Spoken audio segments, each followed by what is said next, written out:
thanks to Sagely Naturals for supporting Mueller, She Wrote. Sagely Naturals has superior standards for quality and ensures all their CBD products are completely THC-free. Sagely Naturals has me feeling like my best self. Get 20% off your first order at sagelynaturals.com/AG. And thanks to Beta Brand for supporting Mueller, She Wrote. Who says comfy can't be work appropriate? Beta Brand wants you to look good and feel good, even at the office.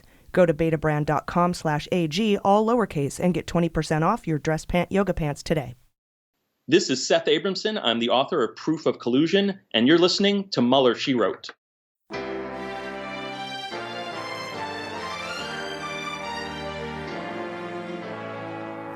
So to be clear, Mr. Trump has no financial relationships with any Russian oligarchs.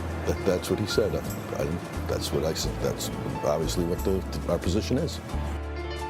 I'm not aware of any of those activities. I have been called a surrogate at a time or two in that campaign, and I did not have communications with the Russians. What do I have to get involved with Putin for? I have nothing to do with Putin. I've never spoken to him. I don't know anything about him other than he will respect me. Russia, if you're listening, I hope you're able to find the 30,000 emails that are missing. So, it is political. You're a communist. No, Mr. Green. Communism is just a red herring. Like all members of the oldest profession, I'm a capitalist. Hello and welcome to Mueller, She Wrote. I'm your host, AG, and with me as always are Jaleesa Johnson. Hello. And Jordan Coburn. Hello. What an amazing week, you guys. I got to spend some time with the McCabes in Salt Lake City. We got some incredible news this week. Mueller breaks his silence with a letter confirming our suspicions about Barr. Which we didn't initially have, but then had, and then no one believed us, and now we're right. We have a ton of updates on some old baddies, including Eric Prince, George Papadopoulos, and Roger Stone, as well as a full interview with Andrew McCabe at the end of the episode where we talk about Comey's decision to reopen the Clinton investigation 11 days before the 2016 election, Mueller's letter, and the steps leading up to the Trump investigation, along with the appointment of Robert Mueller, special counsel. Good stuff. I know. I asked him all the good Best stuff. episode ever. The only thing I didn't ask him, and I should have, is why Comey took Mogilevich off of the top 10 most wanted FBI list. I failed to ask him that. He probably wouldn't have known the answer or been able to tell me anyway, so I could just go ahead and probably safely say he wouldn't have been able to tell me that. Fair enough, yeah. You know. For everyone concerned about my emergency Friday, everything is okay. Thank you for all your emails and kind messages. Podcat is fine. It had nothing to do with Podcat. I'm fine. We're all fine. There was an issue with a family member, but everything's going to be okay. I just wanted to allay your concerns. So thank you for having them. We are coming to Minneapolis June 14th, Minnesota. Tickets are going quickly, so grab them by heading to MuellerSheWrote.com. We're also nailing down dates for Chicago, San Francisco, Denver, Portland, and Philly. And we will be here in San Diego at the Comedy Palace Sunday, May 19th, I believe, as part of the San Diego Comedy Festival. We'll keep you posted on those shows and dates as we get confirmations and information on the San Diego show. Head to the San Diego Comedy Festival website. I'm sure it's on there. And we are headed to the Webbies this weekend. And this Thursday, May 9th, is the Twitter crowdsourcing day for our 5-word acceptance speech. So please follow us on Twitter at Mueller, She Wrote. You can participate in that. Help us put together our 5-word speech. I'm still leaning on put some beans on it. I mean, that's a crowd favorite. It's like definitely a front runner. Yeah, but we've gotten suggestions for vote blue no matter who. We've gotten vote in numbers too big to manipulate, although that's 6 words. We have to figure out how to pull it down to 5 words, and you can't use contractions. Can't you impeach the motherfucker now? Like, yeah. You can, but you can't use like Trump's. It has to be Trump is. I see. Unless it's a possessive. So, yeah, contractions. Oh, that's right. Yeah, Schoolhouse Rock taught me that. I forgot. Yeah. They take this very seriously. They do. They're very serious on the 5 words. Finally, we're going to release part 2 of our probably 10-part series on the Mueller report, and probably tomorrow for patrons. So check that out. Once we have them all, we'll release them as a full series to the public. But if you want them early, head to patreon.com/MuellerSheWrote. Once a patron, you're automatically a patron for the Daily Beans, our new daily news pod coming out soon. So you'll get those episodes ad-free, as well as ad-free main episodes, plus the entire archive of book reviews and bonus content, our newsletter, my personal show notes. Did the cat just go to the restroom? Yes. He did. All right. Yeah. We were gearing up for that. Right, but he buried the P like a very polite podcast. God. Yeah. And he tripped coming out of the box. That was what that noise was. Yes. If you're just tuning in, we have post-surgery podcat with us in the room that needs to be quarantined for the rest of the house. We'll have an interview with him later in the show. He's convalescing. He's doing well. God. His stitches come out Wednesday, your birthday, Jordan. Yes, that's right. And AG's husband's birthday. Yep. The cat's like, Trump, I piss on them. Yeah, that's his commentary on this presidency. That's his pee. If you stick around, he might poop for us later. So, you never know. Yeah. We could get lucky. Mm-hmm. Sabotage.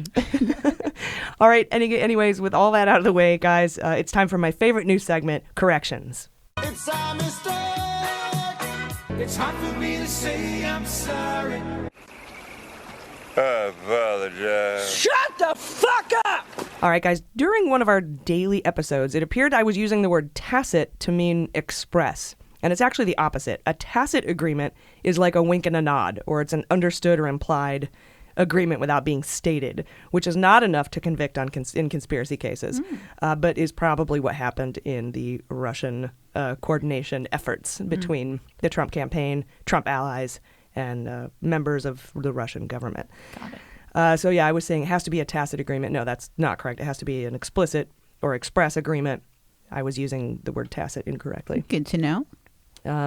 I had also said that the Church of Satan was now tax exempt, but will pay taxes. But in fact, it's the Satanic Temple that has been granted tax exempt status, and they will likely not pay taxes. Oh, man. Yeah. But the Church of Satan was like, we're not tax exempt, we're paying taxes. So Church of Satan, apparently a for-profit organization. Do it. Well, they're Satan, so. Let's see. C. Thomas Howell was not on Ally McBeal, nor was Patrick Dempsey, who was actually Dr. McDreamy, a.k.a. Derek Christopher Shepard, M.D., from Grey's Anatomy. Mm-hmm. It is Patrick Dempsey that was in Can't Buy Me Love in 1987. Oh, okay. So I got the Dempsey and Can't Buy Me Love thing right, but I got your hot white guys mixed up, right? I was mostly absent for the 90s, so yeah. I didn't know too much about Ally McBeal or it's all Grey's a blur for you.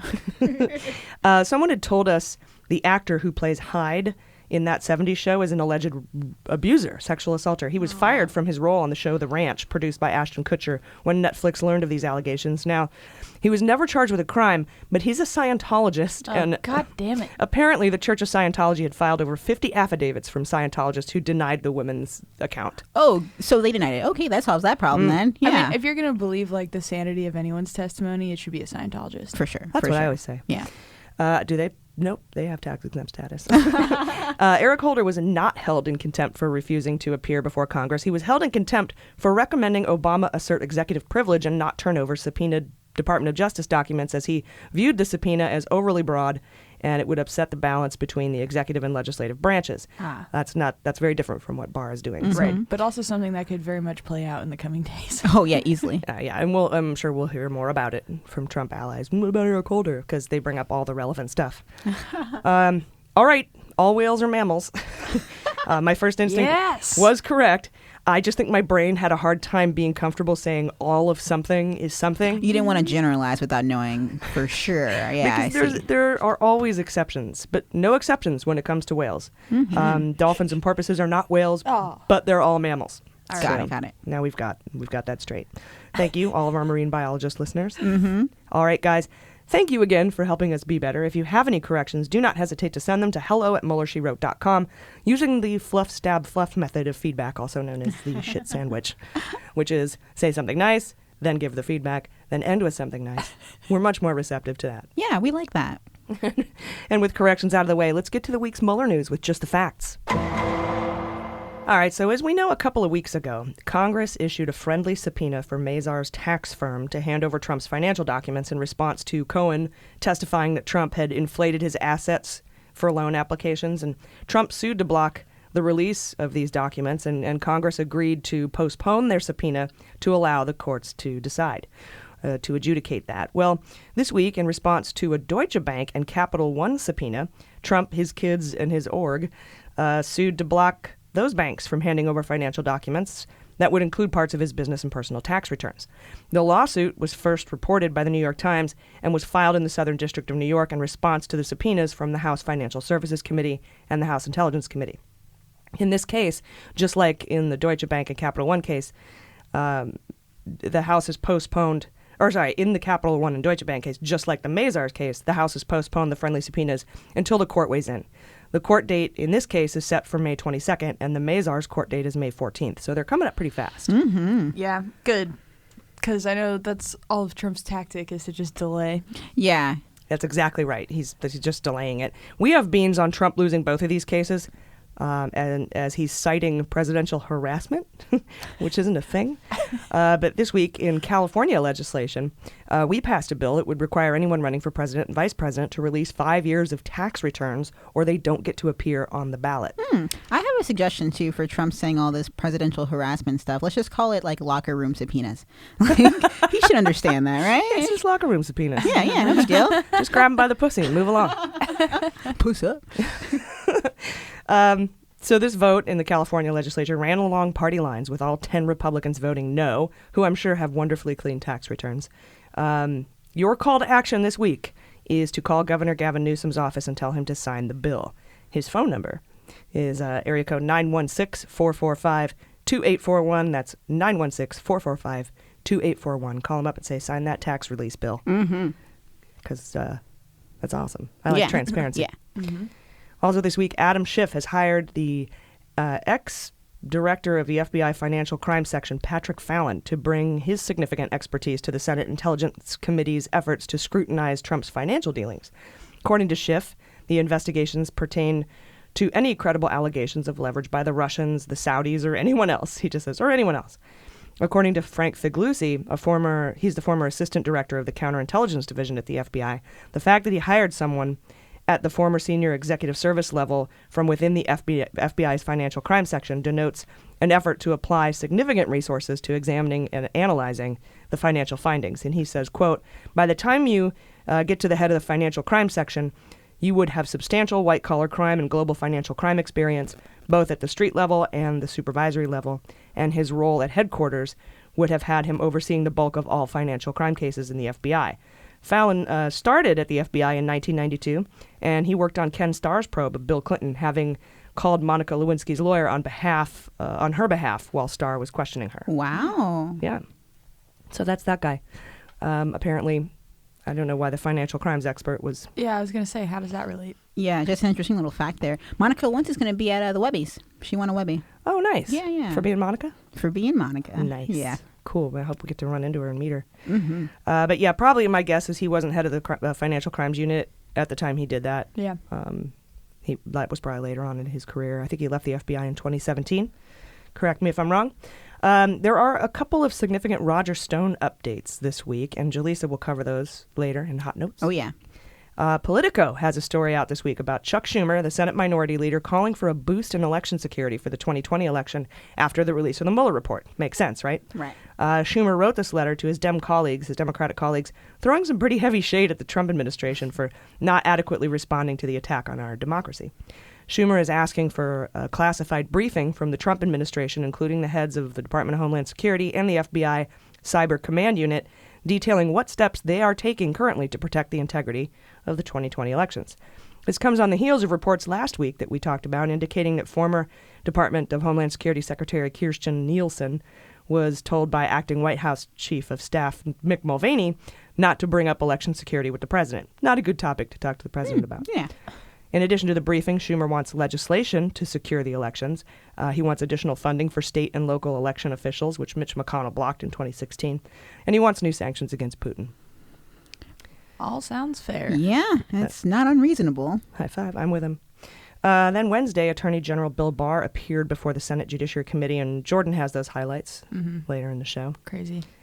Another investigation was opened into the Trump Organization this week, this time by New York Attorney General Letitia James, and she's not fucking around. I don't think she'd have any reservations indicting a sitting president. I don't know about you, but I have no proof of that. It's just a feeling after hearing her speak about the rule of law and how no one's above it. Yeah, and she's made it like a super big point that she intends on fully investigating him wherever is necessary, so I can't imagine that comes with a caveat of refusing to indict him. Yeah, if she finds anything. Yeah, I don't. As a state attorney general, I don't think she is obligated to follow the Department of Justice policy guidelines on not indicting a sitting president. But I don't know. And even if she was, I feel like she doesn't give a fuck. Yeah, she's pretty badass. Yeah, I'm with you on that. Anyway, we learned this week that she has interviewed more than 24 undocumented immigrants who claim they were underpaid or not paid at all while working extra hours at the Trump National Golf Club Westchester at Briarcliff Manor. This new investigation, Briarcliff Manor. This new investigation is based on reports suggesting that Trump organization managers systematically cheated workers because they knew they were undocumented. They couldn't do anything about it. I imagine that will be a high threshold to prove, however, that the Trump org supervisors had corrupt intent when they were underpaying or not paying workers, knowing they didn't have any recourse because they're here illegally. That could be a really tough thing to prove. I think you would need that one email or that one memo that said, we're doing this. A concrete document. Yeah, at least it'll give Trump and his team a headache, you know. I mean, just something, some kind of consequence. Something else to sue to block. Exactly. Yeah, proving they knew they were undocumented and allowing them to work there anyhow is central to proving that case. Many of the undocumented workers cooperating with the New York Attorney General are some of the 18 workers Trump fired last year after reports revealed the extent of undocumented labor at Trump's properties. The Trump organization's response is that migrant workers are lying and submitted fake identification to obtain employment. Yeah. In a related case, a federal judge this week has allowed a lawsuit filed by congressional Democrats against Trump's private business for violation of the Emoluments Clause to move forward. Mm-hmm. The Emoluments Clause is that pesky rule that disallows a president from benefiting personally from the office of the presidency. It's why previous presidents, they open blind trusts so that they aren't in charge of their own businesses, or they sell their businesses off, like Jimmy Carter sold his peanut he's farm. Our favorite cute little example. Yep. Him and his peanuts. Yeah, I think there was an old anecdote that Ben Franklin had a picture frame that was given to him by King George, I think, and he had to give it back or ask Congress for permission to keep it. And sorry, go ahead. I don't think that's a real story, but it's just cute. Yeah, something a real story about Carter is that he built houses, right, with Habitat for Humanity, and someone posted a meme like a real president building like a real walls, like just like it's interesting. Yeah. Actually building things. Mm-hmm. Yeah. So this decision came down from the U.S. District Court Judge Emmett G. Sullivan, who adopted a very broad definition of the Emoluments Clause, and it could set the stage for congressional Democrats to begin seeking documentation from the Trump Organization. The Department of Justice will likely appeal the lawsuit, but in his nearly 50-page opinion, Sullivan denied Trump's motion to dismiss the case and rejected Trump's narrow definition of emoluments, finding it, quote, unpersuasive and inconsistent. This is one of two landmark cases against Trump for emoluments. The other was filed in Maryland by the attorneys general in D.C. and Maryland, but the Justice Department successfully temporarily blocked subpoenas for financial records related to Trump's D.C. hotel in that case. This lawsuit, brought by over 200 Democrats, alleges Trump has received payments for hotel rooms and events from foreign governments, as well as licensing fees paid by foreign governments for his show The Apprentice, and intellectual property rights in China. Goddamn. Dude. William Barr's going to need to do some Doctor Strange shit to just deflect all these things coming from all around. Definitely. Yeah, it's impossible. Good. Yeah. Good for him. It's insane. He's like Neo in the Matrix, just dodging those bullets. Yeah. Right. Yeah, I think he's got to block them. Yeah. Mm-hmm. Dump him in a bowl of toxic waste and see if it does anything. Oh, yeah. Maybe Bannon can help him out with that. Yeah, I'm still curious about that hot tub. Yeah, the acid-filled hot tub. Bannon's hot tub. A party gone wrong or something. Hot tub crime machine. Totally. We think this case is the first time federal judges have interpreted the Emoluments Clause and applied its restrictions to a sitting president. So it's pretty historic. And if the name Emmett Sullivan sounds familiar, it should, because he's the judge handling the case against Michael Flynn. So if you remember when Michael Flynn was at that sentencing hearing a while back, and the judge was like, has anyone thought about treason?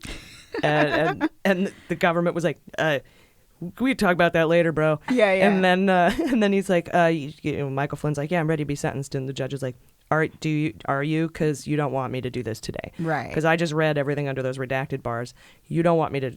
You should go forth and try to cooperate more. He's like, no, we're ready. And he's like, dude, really? Are you sure? He did him a solid, really, just constantly asking him. Yeah, I think he asked him 5 times. Was what was reported, at least from what I remember seeing on Maddow. But yeah, that's the same judge. So he read Trump's motion to dismiss and went, you're full of shit. That's like when your friend is like, slap me in the face, just do it. Are you sure? I really don't want to do this. And then you pimp slap them and they never forgive you. Yeah. Totally. They're on the curb and you're like, gotta go. Right? Also this week, the Washington Post got a hold of a letter written by Bob Mueller to Bill Barr about his handling of the investigation findings, and I'll go over that in hot notes. And we have an update on Papadopoulos. In a New York Times report Thursday, we learned that in September of 2016, the FBI sent an informant who went by the name Azra Turk to meet with Papadopoulos to discuss foreign policy issues. This is 5 months after he drunk bragged to the Australian diplomat Alexander Downer, and 2 months after Australia called up and told us about it. Because July 30th is when the investigation into the four dudes was opened up. The counterintelligence investigation into Papadopoulos, Page, Flynn, and Manafort was opened. Right. So when you later on in the show with the interview with McCabe, he's going to go over that timeline. That's sort of where you can plug this in. Is after he drunk bragged, after Papadopoulos drunk bragged, after they opened the investigation, then September they sent this informant out. Got it. This is a previously unreported detail in the counterintelligence investigation, which has become a political talking point of Trump allies who say the FBI spied on the Trump campaign. But the decision to employ Ms. Turk is indicative of the level of alarm within the FBI when they were trying to determine the scope of Russia's attempts to disrupt the 2016 election. Ms. Turk was deployed to London to help oversee the operation and work alongside longtime FBI informant and Cambridge professor Stefan Halper. She was there to provide an extra layer of oversight and gather information for any prosecution that might have emerged from the case. The operation, the full total operation, didn't yield any fruitful intelligence, but the FBI calls these activities legal and carefully considered under the extraordinary circumstances. Remember, there would have been no investigation had we not gotten several pieces of evidence that the Trump campaign was working with the Russians to interfere in the election. The operation has been under investigation by the Inspector General, Michael Horowitz, who is set to release his findings this month, May or June. Mm-hmm. So that's that.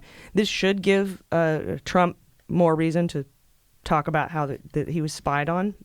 Right, but spied on for good reason, legally spying on someone. Well, that, and I think this is too complex for his base to understand, so I don't think he's going to touch it. There's been a few things that have happened over the past 2 years where we're like, oh my God, Trump's going to run with this, and he hasn't. And because he doesn't really point to specific instances, more so just words or phrases he can repeat over and over again anyway. So just throw this under the umbrella of the term spying that he puts on Twitter all the time. Yeah, if he can't boil it down to a 2-word marketing brand, he won't put it. Yeah, he won't put it. Spygate. Oh is what it was. Good example. Now I think they've switched over to it's done. I've heard them repeat that over and over again with the Mueller investigation and trying to block all the congressional oversight, saying it's done. It's done. We're not gonna. It's done. And that's their new thing. I hope it backfires. So you'll hear a lot of probably Twitter bots. It's done. Get over it. Poor Gates, man. They really get like a bad rep in all those white collar crimes. Everything's Gate. That's right. Yeah. Spygate. Why is that? Because Watergate, the name of the business, it's literally just that. Just though, because of that. Yeah, it's just like a spin-off. Yeah, because Watergate was the name of the hotel. Why do you think we like hang? That's so interesting what that means, that we hang on to that. I'm trying to think of an example, like in another case where we do this, and I'm sure there are some, but I'm just blanking. But the collective human, linguistically, what threshold does something have to rise to before we would associate it with that specifically? Oh, right, and it's funny that the Republicans are using the gate suffix to defend themselves when it was Republicans during Watergate who were guilty. That's so funny. Of times have changed. Yeah, crimes. So it's a weird thing for anyone to use, but that is how significant the Watergate scandal was. It is responsible for naming all future gates after that. I wish I was alive then. Crazy time. I know. Well, you've Not got like we're in you've got right it now. You got your own. Yeah, but I wish I could experience both of them so I could compare the two. Yeah, Watergate. I love talking to people that were around during that. Jill Wine-Banks when she was on our show. Yeah, totally. Yeah. All right. Also, this Thursday, Attorney General Bill Barr was set to appear before the House Judiciary Committee, but he had threatened not to show up if that committee was going to move forward with having a lawyer question him at the end for 30 minutes instead of just the members at 5 minutes each. So Thursday came, and Barr didn't show up. But Steve Cohen, a representative from Tennessee, was there with a bucket of Kentucky Fried Chicken and a ceramic statue of a chicken, which he perched at the table in front of Barr's empty seat. I thought this was hilarious. Though we did get several emails chastising us for laughing at the joke, citing that our democracy is in serious trouble, and this is not the time for chicken shenanigans. But do they know what we do? Yeah, it's probably not the podcast for them then. But guys, humor is important in any democracy. Comedy speaks truth to power, and we aren't in any worse shape than we would have been had Cohen not made the joke. Yeah, if we don't laugh at the chickens, we're chickens. In fact, exactly, it drew attention and scrutiny to the fact that Barr decided not to show up for questioning. I mean, think about it. That story might have come and gone without note had he not placed a chicken there. So my hat's off to him for capitalizing on hilarity and shining a light on the Attorney General's failure to show up and answer questions. Yeah, definitely. It was really cute, though, when he would go on all the news shows and he'd bring the chicken with him. Like, he was really dragging out the bit. But it's such a dad or grandpa joke, like just having his little chicken in his hand. Yeah, he did milk it. Carrot top of Congress. Totally. And then someone said, like, what's the message you're trying to bring? He's like, well, the message is that Barr is a chicken. It's pretty fucking clear if you missed it. What's funny is Fox News had a different take with their frequent guests, I think in their hosts on some Fox show, Diamond and Silk, who called the stunt racially insensitive. Okay, these ladies. All right. These ladies. Wait, to white people? Yeah, the white guy who brought chicken to make fun of the white guy is these two black women, insensitive. Diamond and Silk, they're, I guess, related. They're either sisters or, they were just at friends. Politicon, huh? Yeah, or were they? I didn't know. Were, yeah. Okay, I didn't know them then, but I see them pop up. They're really riding this wave. Like, maybe there's a chance they believe what they're saying, but I get the vibe that they are just like kind of what Tommy Lauren is doing, like just riding this wave of radicalization, and they're being like the token black people for Fox News, and they're just milking it, really. They were saying the fried chicken is insensitive because I have no idea how. Because of its association with like the stereotypes of black people in America. Well, if that's the connection, she didn't explain it. It went over my head. That was the that was the inference to me. But no black people were involved in any exactly. of the, That's what I'm saying. Like, they're weren't. Trolls. They're professional trolls. They must know what they're doing. I don't think they're stupid. That's I think the they're question. shameless. Are Diamond and Silk people like that, Tommy Lahren, Jacob Wool, do these people actually, Roger Stone, fully believe what they're doing, or are they just capitalizing off of? They're just cashing checks because you give enough money to the wrong person and they will make these decisions. And the reason I think that that's the truth is because that's what they accuse us of. And Republicans tend to, at least in the Roger Stone theory, Roger Stone theory of how to be a troll, they deny and then attack you for doing what they do. Totally. Yeah, because they know it's plausible because they're doing it. So when they call us grifters riding the wave of Mueller, to do whatever, it's probably they're doing the exact same thing. Exactly. And I think even if we are technically riding the wave of Mueller, yes, his name's in our title. We talk about him. It's for different reasons than why they do their things. Like, it's, for whatever benefits we get from this, I do feel like it's connected to a higher purpose. And for them, it's purely selfish, in my opinion. Well, all of our money goes back into the show. It goes toward getting health care for everybody. It goes to, we're not balling out of control, But these guys, they're millionaires. And if you earn it and you do right by people, no shame in that. But coming from Roger Stone, it's like, I'm going to talk about this later too. I got the whole hot note on him. It's just hypocrisy at its finest. Yeah.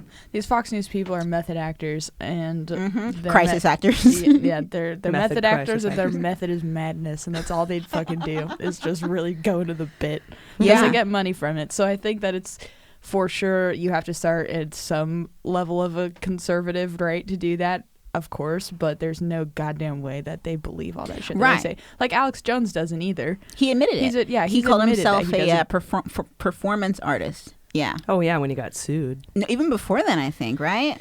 Or maybe not, but I think... Or kicked off of something. I think he was just at that point telling the truth. Like, some of them lie to cover their asses, but that's something I truly believed from him. Like, it seemed genuine. He's like, I'm not doing this because I believe I'm doing this for money. I'm like, oh, wow, a little honesty there. Yeah, so you have to... Yeah, you just have to wonder. It's very strange. But, yeah, Jesus Christ. Yeah, so Diamond and Silk, racially insensitive with Cohen and his bucket of chicken. Though they didn't have anything to say about Steve King's disparaging remarks when he compared himself suffering to that of Jesus Christ. Of course not, yeah. I can't make this shit up, you guys. It's probably in their contract not to say bad things about white people. Yeah, or I can imagine. Yeah, exactly. Do they protest all Kentucky Fried Chickens then? I wonder. Don't know. No, but apparently it's a racially insensitive thing. Interesting. Goddamn. Super dumb. Also this week, we got to see a scathing letter that the White House lawyer Emmett T. Flood wrote to Bill Barr on April 19th, so this is just a couple weeks ago. In that letter, Flood slammed Bob Mueller's report, calling it deeply flawed, and said that Trump's decision to let advisors cooperate with the Mueller probe does not extend to congressional oversight investigations. But it's obvious to me that Trump waived executive privilege when he allowed the advisors to cooperate fully with the Mueller investigation. This letter is an indication that Trump is going to assert executive privilege at every turn, which we had concluded months ago when we reported Trump hired a team of 17 lawyers whose sole purpose was going to be claiming executive privilege about pretty much every oversight matter that came up. Flood's letter said that the Mueller report itself suffers from an extraordinary legal defect because he didn't render a judgment on whether or not to prosecute the president. But we all know that had Mueller drawn those conclusions, Trump allies in the Department of Justice would be citing the policy that disallows a sitting president to be indicted. No-win scenario. The scariest part of this letter is that it provides a potential justification for an investigation into the investigation. Specifically leaks about conversations between Flynn and Kislyak saying that government officials engaged in a campaign of illegal leaks against the president. Hilarious coming from the party of Devin Nunes. Yeah, illegal leaks too gets me every time. I just still waiting for that PP tape, man. Who's going to leak the P tape? Mm-hmm. Finally, we have a lot of deadlines coming up this week you should be aware of. Tomorrow, Monday, Cohen is set to report to prison. So put some beans on Lanny Davis pulling some kind of last-minute rabbit out of his hat. As of this recording, they haven't, but we should look for it. Also, Monday, you know how he did this last week. Well, I need to not go to prison because I'm helping. It's just going to be like a freaking cat in a tub, just completely like, on the doorways, like, no. It's also a pussy. Oh, there I go again. Puss up. Yeah, puss up. There we go. Let's see here. Also, Monday is the deadline for Steve. I don't call him Steven. Steve Mnuchin. He set this deadline for himself to respond to the House Ways and Means Committee's demand for Trump's tax returns. May 6th, he said. And that's a law. I don't know how he's going to avoid it. But Monday is also the deadline for Jerry Nadler to get the full unredacted copy of the Mueller report he asked for the second time. And keep in mind, all these set and reset deadlines are the legal means to set up an exhaustion of due process so that when these cases are litigated in court, the Democrats can say they tried everything. Remember, Jaleesa, when you did the report on, I think, serving a subpoena to Kushner? Oh yeah, we tried Junior? We tried to get it. Oh, actually, Kushner was the one that they tried to go to all his different properties. Yeah. Right, and the reason they do that is so that when they go to court and say, we did our due diligence. Right, we did everything we could. And that's an important thing to establish in these cases. It takes time, too, and I understand everyone's kind of impatient to get this shit done, but we have to sort of set up this idea that we have tried everything. The Democrats have gone to the ends of the earth to get what they need to do their investigation. That way, when the judge sees it, they go, yeah, you did try everything. Yeah, their case is Therefore, foolproof. I have to force them to hand this stuff over. Totally. So sorry about it taking time. That's just how it goes. Tuesday is the deadline to hand over documents in a White House subpoena, and Trump said he'd block that subpoena, but we haven't heard anything yet, and I think those are the McGahn documents. And, of course, May 14th is the court hearing for Mazars friendly subpoena, and May 22nd is the court hearing for Deutsche Bank and Capital One friendly subpoenas. So we'll keep you posted on those. And speaking of White House Democrats, a late-breaking story today from Raw Story and MSNBC indicates that Omarosa Maginalt-Newman, former advisor to Trump and co-star of The Apprentice, alleges the White House likely destroyed 5 boxes of emails that were supposed to go to Mueller's team. Oh. Now, boxes of emails. Yeah. Like printed out. That sounds strange. Really old school. We know from Mueller in his report in the limitations section in Volume 1 that Mueller was unable to obtain a lot of documentary and witness testimony because of a wholly uncooperative White House, basically. Omarosa told Reverend Al Sharpton this weekend, I think it's important to realize that very early on in the administration, we got letters directing us to preserve all information related to the Mueller investigation, all investigations, any information, any emails, and any correspondence. Any text messages. We had a clear directive to preserve those documents, preserve the emails, preserve the text messages. So I thought it was very interesting that after my discussion with General Kelly in the Situation Room, when I went to take my things, I was instructed that I had to leave 7 boxes of documents that came from the campaign, the inauguration, the transition, and that they wouldn't allow me to get them. And what's very curious to me is that, as I stated, it was 7 boxes of documents, but they only referred to 2, which leads me to believe they've destroyed the other 5. Now, I don't know how much credibility I give to Omarosa here, but it does fall in line with what the Mueller report stated in his findings about not getting all the evidence he needed. So I'm not going to put beans on this, but it also wouldn't surprise me. Yeah. Right. Same. Wait, I'm sorry, I'm confused though. How is it not backed up on a disc or something somewhere? That's the thing. Cohen's butt files. Is that did they print them out, delete them electronically, and then shred them? In which case, why would you even print bother them out? printing them out? And then they just wanted to kill the trees. They just wanted to get that in there. Just kill trees in your spare time. While they're here, let's just kill the earth faster. And then we know that the transition emails were all gotten by Mueller through the GSA. Remember when Giuliani put that lawyer in the GSA, General Services Administration? That's the agency that's responsible for all of the presidential transition emails. Right, not the Gay Straight Alliance. Right, not the Gay Straight Alliance. And then that lawyer died and they forgot, so Mueller just went in and asked for the stuff and they gave it to him, and Trump was like, no! Right. Like, sorry, your dude Slid died. through the cracks, that corpse. Totally did. What a dick. That's the only reason Trump cried at his funeral. Oh, he didn't even go. No, he wouldn't have gone. He's not invited. No one wants him anywhere. It's a fucking drunk aunt that fucks everything up. That's why he didn't know the guy died. He was not invited to the funeral. That's right. Yeah. God, that's terrible. Anyway, guys, those are just the facts. We'll be right back with Hot Notes. Hey guys, as you all know, I battle with secondary anxiety from PTS, and for a long time I was looking for something other than pharmaceuticals to help with some of the lingering symptoms, and that's when I heard about CBDs. So I tried Sagely Naturals. Sagely is a safe and effective way to promote health and to promote a state of balance in the mind and in the body. And now you can try it and get 20% off your first order by visiting sagelynaturals.com/AG. CBD can be found in everyday plants like broccoli and kale, but it's most abundant in hemp. And Sagely Naturals extracts their CBD from hemp, grown in the United States, and puts it into products that can help you with insomnia, stress, anxiety, and all kinds of issues that can throw you off balance. Not only are the Sagely products THC-free, which means you get the benefits of CBDs without any psychoactive side effects, but they're made with all-natural plant-based ingredients that are free from parabens, synthetic fragrances, there's no artificial colors or dyes, and there's no sulfates. Sagely Naturals has a wide range of products, including lotions, sprays, essential oils, and supplements, and they have 4 collections based on specific needs, including Tranquility, Relief and Recovery, Dream Well, and then an extra strength formula.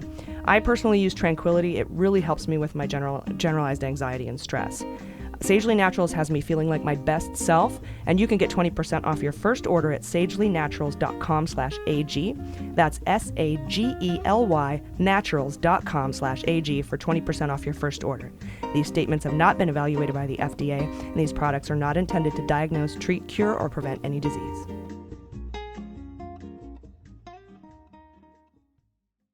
All right, welcome back.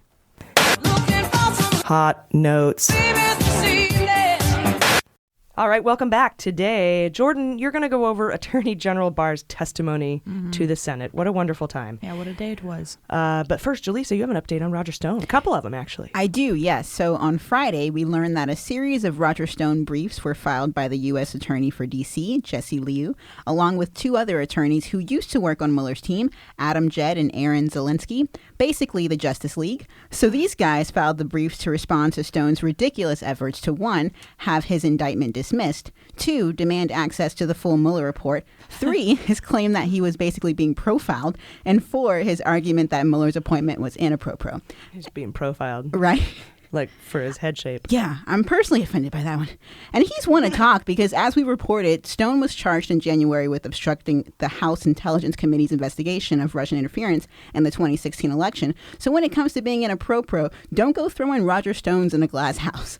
Not to mention, he was also charged with making 5 false statements to the committee and 1 count of witness tampering. Of course, Stone has pleaded not guilty to these charges. He even referenced Barr's 19-page bullshit memo supporting his argument that the case should be dismissed, but Mueller's team said Stone misrepresented Barr's memo. In other words, he got them fucked up. In response, these federal prosecutors argued in the filings that Mueller does not need to prove conspiracy between Russia and the Trump campaign in order to prove that Roger Stone obstructed Congress's investigation. Okay, so that's still their whole defense, is that if there's no underlying crime, you can't obstruct justice. Exactly. Specifically, they said, quote, to establish the defendant's guilt of the crimes with which he is charged, the government is not required to prove the existence of a conspiracy with the Russian government to interfere in the U.S. presidential election.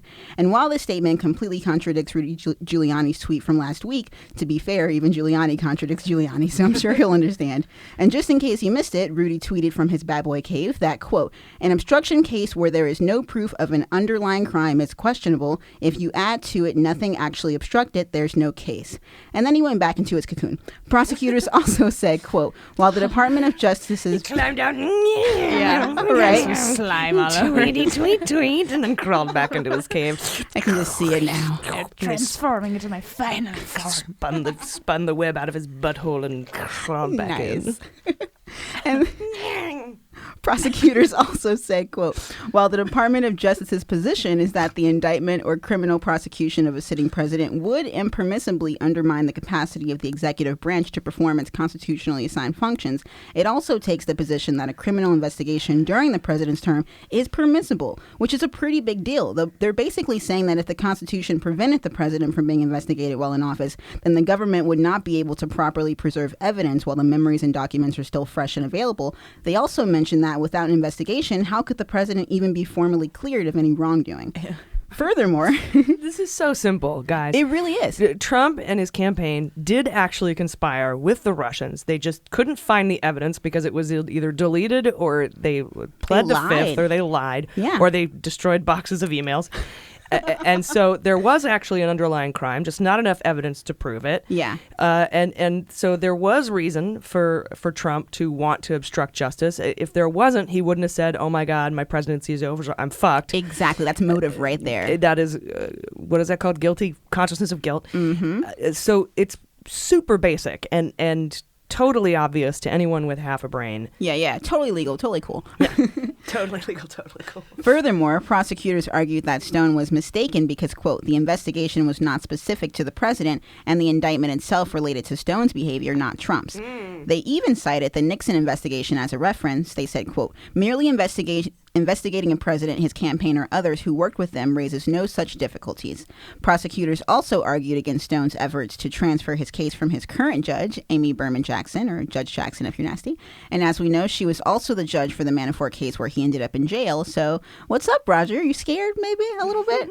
And while Stone claims that his case is not related to Manafort's trial, the prosecutors disagree, obviously. They say that because Stone's false statements to the Congressional Committee were regarding a Russian intelligence officer who is suspected to be the guy in charge of the whole hacking operation, then yeah, maybe his case is related to the Russia case after all. And prosecutors also argue that Stone should not receive access to the full unredacted report because it isn't evidence in his case. Not to mention they've already given his legal team all the evidence he needs. However, Stone's request to see the full report is still to be determined by the federal courts. Yeah, why does he need to see it? Because he's a little shit. And Judge Jackson denied twice when asked if he could be removed from or not, related to the Russian indictment no means case. No, man, come on. Yeah. Yeah, it's like, what would he even do with that unredacted information? We get show Trump if he hasn't seen it already. Yeah, but there's, I don't know. There's no good reason for him to get it. I would want it. I mean, I think everyone would want it, but what makes you think you deserve it? Right? Stop asking. He thinks he deserves everything. Privilege. Yeah, I get why he would want it as just like the trolley carnival citizen man that he was before, but right. Carnival citizen man. Nice. Him and Giuliani could do like a whole Six Flags commercial. I'm telling you. Yeah, he's gonna get the report and like load himself into a cannon and shoot himself over to Russia. Totally. Yeah, do the whole world a favor. I'm keeping this here forever. Yeah, and he just had a gag order, so it's like, why are you asking for like more information? You can't even be trusted with like the information was given to you already. Like. Yeah, exactly. And it's like, yeah, that's I guess what I was going to say is now the state that he exists in right now, there's no way in hell he would ever or should ever even think about doing anything with any information. Exactly. Considering the thin like veil of morals. Well, just I mean his inability to shut up. Freedom, oh yeah. His freedom is on such thin ice right now. Totally. It's like I he's wouldn't pushing fucking go anywhere near anything that could potentially be used against me. Maybe he's a masochist. Like maybe he likes being gagged, because he did the whole swingers thing back in the day. I wouldn't put it past him. Yeah. No shame in that. No shame to swingers. Just maybe he likes it. But this is just out of control, and he doesn't care because going to prison, he probably sees himself as like, I'm already fucking going to prison. Might as well be famous. Might as well be able to get a book deal out of it. Might as well be able to, etc. cetera, et cetera, et cetera. Totally. Can you publish a book from prison? Yeah. Oh, yeah. Most people do, right? I guess not most, but those that can do. I sure did. No. That's where you learn how to freestyle? It's like wool. It's like these guys who just don't give a shit about the law. He's under investigation for his surefire intelligence bullshit. Yeah, LinkedIn he's going to site. write a book from prison for sure. Oh, yeah. And he needs a ghostwriter because I don't think that guy can read. Ghostwriter for Roger Stone and Jacob Wool. That's great. Yeah, wait, how do you do they give, this is going to sound fucked up, but do they like allow you that much access to paper and freedom? If you're rich enough, if you're rich and white and straight and in white collar jail? Hell yeah, I'm sure. Oh yeah. Think about Epstein. He didn't even have to fucking spend the day there. Right? Exactly. It's like boarding school for rich white guys. Like, yeah. Disciplines them. Yeah. Not really. No, not at all. And everyone there has parents that didn't love them also. And I think this does speak a lot about the lack of deterrence for committing white-collar crime because the punishments are so lame. Yeah, slap on the wrist. You get the sweet hotel jail, or maybe even not. You can totally sell your entire country out, sell out the entire democracy. You'll get 7 years. And I guess for someone like them, that is oppression, like being in a jail, even though we see it as like a slap on the wrist. But yeah, some of them must know that they're definitely getting off easy. And Either that or they're like, well, they're going to seize all my assets, so I go to jail. It's a nice jail. I don't have to pay rent. I can work out, have some hot meals, probably watch cable, write my book, get back out, make $1 million. Yeah. Roger Stone can get a second tattoo in there. He can complete the whole Nixon tattoo, make the whole body. Get a Trump right into the Nixon. Trump, yeah. Stick and poke. Ooh, nice. Yeah. Drink some dick toilet wine. Yeah, man, it's a good life. Big dick toilet wine. They get the real stuff though. Those privileged fucks. Yeah. Yeah, probably. Mm-hmm. All right. Well, thanks for that update. Yeah, thank you. God damn it, Roger Stone, you're so weird. A memoir. A memoir. That's my book. God damn it, Roger Stone, you're so weird. In parentheses, yeah. And then the subtitle is How Roger Stone is So Goddamn Weird. Just repeat Why it. not, man? Why not? All right, Jordan. Let's talk about Bill Barr's testimony, shall we? Because this was a fascinating day. Yeah, really, really, really big day. Probably one of the biggest days in the Mueller investigation in a long time, right? Or a couple weeks, I guess. It's been a fast-moving. It's been 84 years. A couple weeks is a long time in this thing. It really is. Yeah, but the Fixer General, William Barr, he testified in front of the Senate Judiciary Committee on Wednesday in what was pretty much the biggest puppet show he's put on for Congress so far, I think. His ass must be very sore from having Trump's hand up it for so many hours. It was insane. If you missed it, the purpose of his testimony was to discuss Mueller's Russia probe and its findings, as well as Barr's rolling out of those findings to Congress, the public, and ultimately Trump himself. There were a lot of peak stupid moments in the hearing, so I'm just going to cover some highlights. But first off, this hearing was an extra big deal because it came on the heels of the revelation that Mueller himself had sent a letter to Barr complaining that Barr, quote, did not fully capture the context, nature, and substance of the special counsel's findings when he released that 4-page memo. Also, the quote ended somewhere in the middle of that sentence. But when he released that 4-page memo on March 24th, announcing that the president was innocent, basically, before the full report was released. We all know this very well. We also learned that Mueller followed the letter. Well, Mueller did not follow up. Barr said that he called Mueller after he got the letter, and they had a conversation in which Mueller expressed his concern explicitly that the media was now mischaracterizing his office's findings and that it was creating public confusion, essentially, about all of the office's work. So Barr defended his actions to the committee, right? After he goes on the whole time, that's basically what he was doing. He was defending himself and defending Trump. He was saying it was up to him what was to be done with the special counsel's findings after Mueller handed it over to him, and that the letter seemed a bit snitty, he says. And the thing that also got me was when he said, once the report was done, it was handed over to me. It was my baby. Right. That's right. So very gross. Yes, very gross. And I particularly hate that he said snitty. I think that's just so incredibly disrespectful. That's such a... And it was probably written by one of his staffers. Or something like that. Like first of all, why are you insulting his staffers? Second of all, I think Bob Mueller is anything but snitty. Exactly. He's been nothing but fair to his puppet master. And also, this is like Bob Mueller you're talking about, not fucking Regina George. So don't say some shit like snitty. Like, get in, loser. We're going colluding. Yeah, exactly. And like stop acting victimized, right? And keep your shit talking to your lunch table with McDonald Trump. Nice. You can't sit with us. Can't wear pink on Wednesdays. Yes, we're on fire, man. Thank you, Jordan. What ultimately transpired? It doesn't even go here. Yeah. Mean Girls Forever.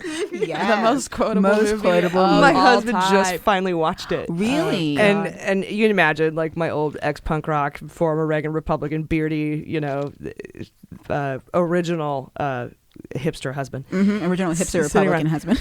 Dying laughing at Mean Girls. And he said, why have I never seen this? I had no idea it was It's a so classic. funny. I'm My like, girlfriend just saw The Matrix for the dude. first time. Some people just are late. That's like 20 years. Well, you think Mean Girls, I'm not going to watch that. It's a chick flick. But it's not. It's more relatable now than ever. It's Polar and Faye. Oh my God! Have you seen a little video of Mean Girls when Regina's throwing the burn book pages out and someone put the Mueller report and and they just made it seem like everyone else like scrambling around her and chaos was like Sarah Sanders and like Barr crying on the steps. Like I got to send you that link. Oh my God! Seen it. It's amazing. So yeah. Good Bill shit. Barr is like Coach Carr. Exactly. Step away from the young girls. Or Trump or Broad. Any of those guys. Republican, really. That's so racist, relevant. AG. Oh yeah, so racist. That's when Diamond and Silk. Hey, would you know come. what? I'm gonna eat my chicken over here and just leave me alone. But so, are we done with the Mean Girls? I think so? we're done. I'm I down to think keep going. It might happen more, but you know. Okay. Yeah. I'm all out for now. Okay, I don't want to cut any trains of thought here. All right. But so what ultimately transpired in this hearing was basically two separate hearings, right? One for the Dems to try to get answers on why Barr rolled the report out like he did and why he didn't heed Mueller's request to release the summaries to the public. And then the other hearing, which was the one for the Republicans who wanted to play those broken records about the origins of the Russia probe and the handling of the Hillary investigation. The oranges. The oranges of the investigation. So that was a big preface to all of these highlights. I'm just going to go down the line here from the hearing. So number one, Barr. AG just put the little pop filter on her face. It was like Wait, you haven't even drank wine, have you? Or is that the whole bottle was yours? There's an empty bottle here No, that was too. from a few days ago. Oh, okay, good. No, You're just having you're in a onesie. You're feeling loose tonight. Yeah, Nice. well, I love it. I had my coffee. Oh yeah. Wearing my onesie. It's Sunday. It's fun day. Sunday onesie. Yeah, I dig it. Doesn't rhyme. It's good. Yeah, I'm not wearing pants. That's Yeah, right. It's no Jordan's pants. It's a no pants party. Yes. At Mueller, she wrote. Yeah. You're the only one wearing pants today. That's true. And that's backwards. It's Yeah. backwards day. Wow. You can't sit with us. Just kidding. I love it. So, so highlights. Here we go. Number one, Barr really leaned into his use of the word spying and doubled down on that characterization of the probe into the Trump campaign. It's not pejorative. It's not pejorative. Yeah, claiming that it wasn't supposed to be taken in any sort of a negative way and it wasn't to, insinuate anything nefarious. He was just, but still wouldn't back down from using that word. Did you notice how he used another word to describe his word that probably Trump supporters wouldn't understand? Oh. So he comes out and says, I don't know, he used the word spying. It's not pejorative. And then Trump supporters are like, yeah, wait, what? He used another word and I feel like that's disguising what he actually did. Yeah. Because if he came out and said it's not a negative word, people might go, hey, it kind of is a negative connotation, but if he says it's not pejorative, they can go, yeah, the Attorney General says it's not pejorative. Exactly. Yeah. Cat Williams has a joke about this where he says they use the term insurgent to confuse civilians. Like, we killed about, 1,000 insurgents. They're like, oh, that's fine. I don't have any insurgent friends, Right. Yeah. Exactly. Yeah, totally. I also feel like it's one of those things where, like, if you're saying something offensive, and you personally can't understand why it's offensive, but other people are like, hey, bro, that's offensive. Just don't say it. Unless you have some sort of a personal stake in using that word, which he does, then you should have no reason to not use that word anymore. Exactly. And obviously, he does have reason to. So, yeah, don't buy his bullshit. Obviously. It's the overarching theme of his existence. Okay, number two highlight. He defended his decision to roll out that March 24th letter saying that he didn't believe the report showed Trump had done anything that would amount to obstruction. So he's not backing down from that, obviously. Saying it was great. Great decision. All mine. All my own. All me. Not directed by anyone else to do that. Number three.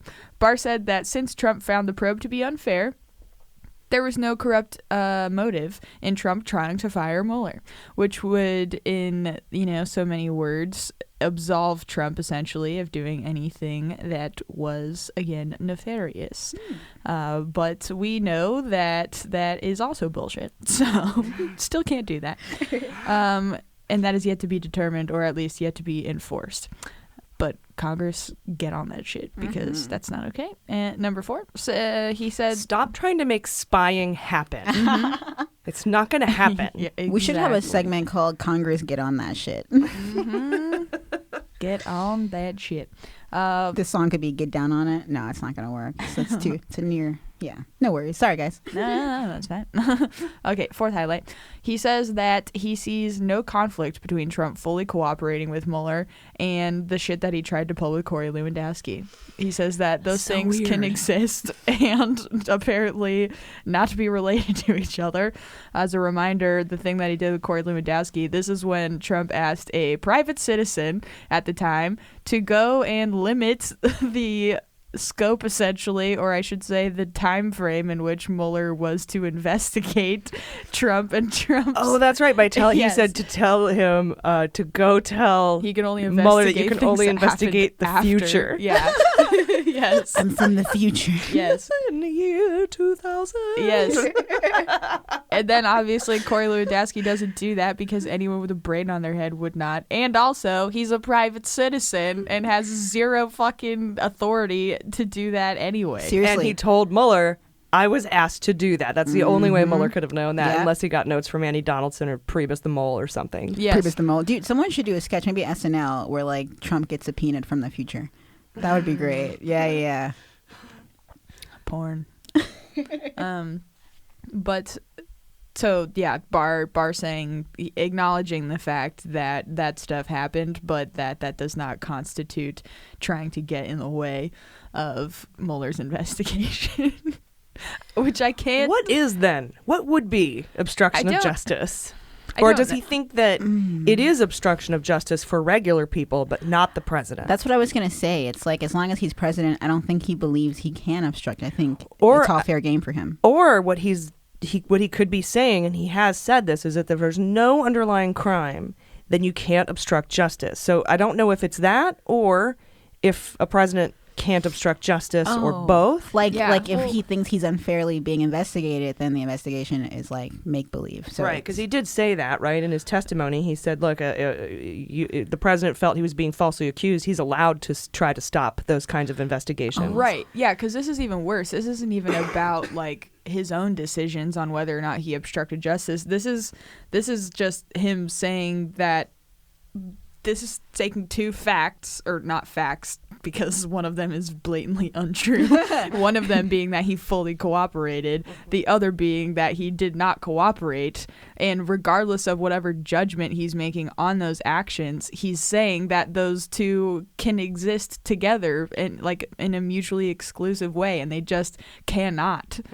Because you just can't acknowledge that both of those things, they conflict by their own nature, empirically. They can't be together and be true at the same time. Fucking idiot. I love that. I love the fury, Jordan.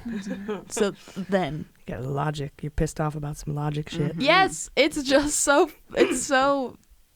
I took a philosophy logic class, just like an intro one when in college. It was like a symbolic logic class where it just teaches you. It's very similar to geometry and proofs and stuff. Just you can't have rules. these two things mutually exclusive, can't exist at the same time, or this is a straw man argument, or this is exactly. They teach you all those all that terminology, and yes, for what you can't logically say and call yourself logical. Yes. Right. And that class was so fascinating to me because it essentially gives a mathematical component to statements and arguments, basically. Right, like somebody on Twitter had said to me to prove that the Mueller report, prove to him, show where in the report that it doesn't say Trump didn't collude. And I go, that proof is the entire report. If you're asking me to tell you that the report doesn't say something, I can't show you where in the report it doesn't say that. Right. You just have to have the whole report. I'm like, how about you show me where in the report it says there was no collusion? Right. And he's like, no, that's not up to me. I'm like, technically, if you're trying to show me the report says something, then you have to show me where it says it.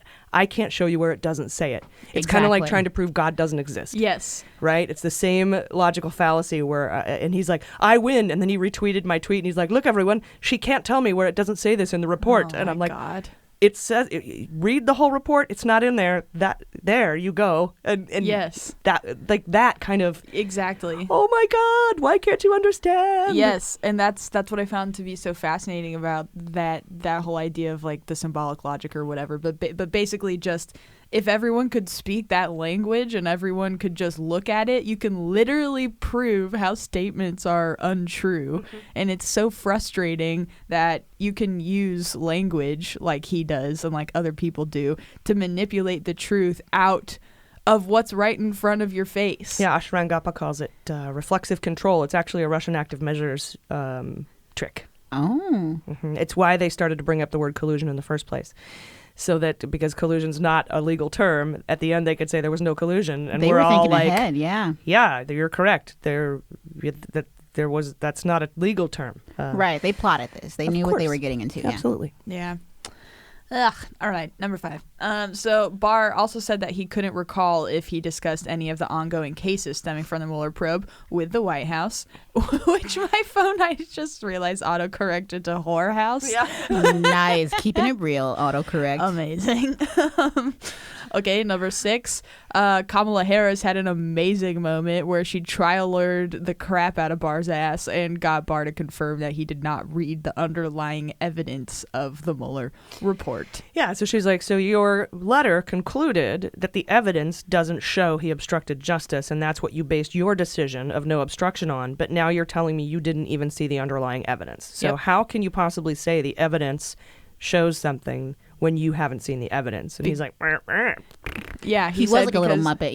Yeah, because he said that he was just going off of what Mueller had told him, and he was essentially just kind of taking what he said and reiterating it on the other side. Yeah, he was blasting. That's how it goes. The U.S. attorney turns in the stuff to me, and then I make the statement. And she's like, you didn't think it was important in this particular case, the one against the president of the United States, a hugely historical thing that you might want to look at that underlying evidence to make your decision on whether or not he obstructed justice. I don't need to. He was just broadcasting his incompetence, basically. Yeah, and also to say that he was just basically, recharacterizing something that Mueller had already said is a lie, because Mueller did not make a judgment on obstruction of justice. So he went and made one on his own without looking at the evidence. He was like mumbling, just so annoying to even listen to. Mm-hmm. And then so Kamala has since sent a letter to the IG, the Inspector General, to open up an investigation into whether Trump has asked the Department of Justice to investigate his political enemies, which is also a question that Barr couldn't answer. So she had a really awesome day and was calling for his immediate resignation after that hearing. As was Pelosi. Yes. I think Pelosi came out A lot of afterwards, people so, were. Yeah. Okay, number 8. I only got 2 more, and that'll be done. So Barr said that he doesn't think Mueller handed off the obstruction decision to Congress. He made that explicitly clear. He doesn't think that that's the role of Congress, and that's not what Mueller intended their role to be. That's literally what he said in the report. Or after he gets out of office, other prosecutors can do this. Yep. It's Congress or that. Yep. Okay. Yep. And final big highlight that I thought was worth noting is when Barr was asked for the notes that he took on his phone call with Mueller. Barr just flat out said no. Yep. Yeah. That was literally the quote. N-O. No. Right, because Blumenthal was questioning whether or not Mueller was actually blaming the media for the mischaracterization of Barr's 4-page memo and his subsequent letters after that. And so he said, this phone call, was it memorialized? And Barr was like, yes. He's like, may we see those notes? No. Why not? Why should you have them? Yep. Why should you have them? Like, how I am pretentious. the motherfucking oversight of your ass. That is why I should have them. I love that they're doing these hearings despite the fact that like Barr and his team are giving them anything, because it still shows how like much of an asshole they are. Like, it shows like the highest leader leaders of the land are just straight up dicks. Trump supporters still thought Barr won that whole thing, though. Oh, of course they did. Barr take apart everybody today. But, I'm like, but oh moderates, my God, independents, he got his ass cleaned up. With people that tune out the news, maybe tuning into this, will be like, oh, that's that Barr guy? I don't like him. He didn't sit right with me. Like, hopefully those people will read it that way. Yeah, independents. Yeah. And then the final cherry on top of all of this was, of course, when Barr announced that he would not show up to the House Judiciary Committee meeting the next day that was scheduled. But, hey, I get it. You know, it's like being the president's punching bag is tough, and he needs a rest day before he goes back for another beating. So I can't blame him. Yeah, I mean, I can blame him a lot. And soak in some Epsom salts. Take some Sagely Naturals. Yeah, get your shit nice together. Organic plug there. Yeah, no worries. Yeah. Yeah, that's about it. So much more to come there because he's not cooperating and Congress isn't having any of that shit. So we're going to see a lot of efforts to get him in there and to get Mueller in there, and we'll be hearing more. Yes, indeed. Thank you, Jordan. Yes. I'm going to talk about this Barr letter. We got some massive, massive news this week when the Washington Post got a hold of a letter that Robert Mueller wrote to Bill Barr.